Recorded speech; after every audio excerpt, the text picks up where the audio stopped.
بسم اللہ الرحمن الرحیم۔ روزہ رکھنے کی نیت۔ بصوم غد نویت من شہر رمضان۔ یاد رکھنا چاہیے کہ یہ دعا فقط روزے کی نیت کے استحضار کے لیے ہے، ورنہ بنیادی طور پر روزے کی نیت یہ دل کا فعل ہے، یعنی دل کا ارادہ ہے۔ دل میں روزہ رکھنے کا ارادہ ہے تو روزہ صحیح ہونے کے لیے اتنا ہی کافی ہے۔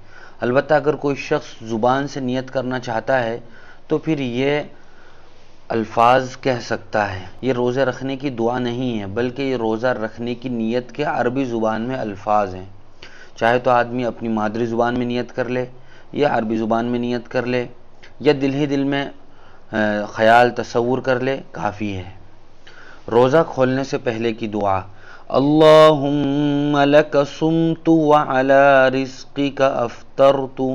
اے اللہ، آپ ہی کے لیے میں نے روزہ رکھا ہے اور آپ کے رزق پر ہی میں روزہ کھولتا ہوں۔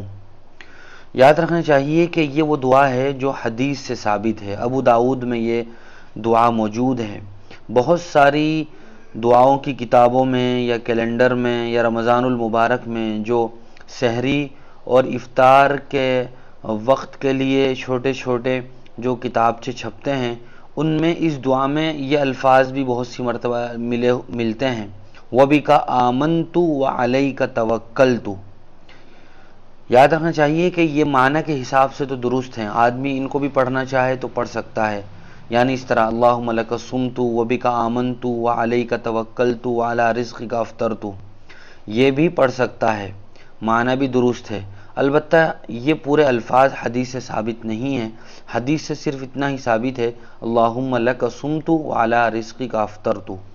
روزہ کھولنے کے بعد کی دعا: جب آدمی روزہ افطار کر لے، پانی پی لے، کھجور کھا لے یا تھوڑا کچھ کھا لے، اس کے بعد یہ دعا پڑھنی چاہیے: ذہب الظمأ وابتلت العروق وثبت الاجر انشاء اللہ۔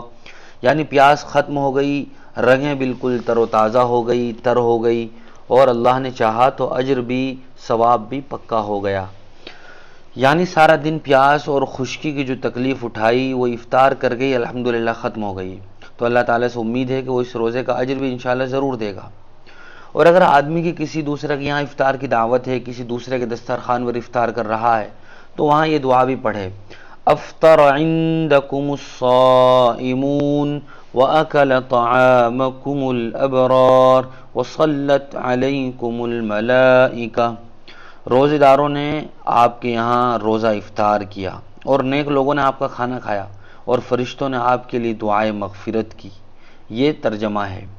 افطار کے وقت اللہ تبارک و تعالیٰ کی جانب سے دعاؤں کی قبولیت کا وعدہ ہے، اس لیے افطار سے قبل اپنی دنیاوی اور اخروی ضرورتوں کے لیے، اپنے والدین اور رشتہ داروں کے لیے اور پوری امت مسلمہ کے لیے خوب دعائیں کرنی چاہیے۔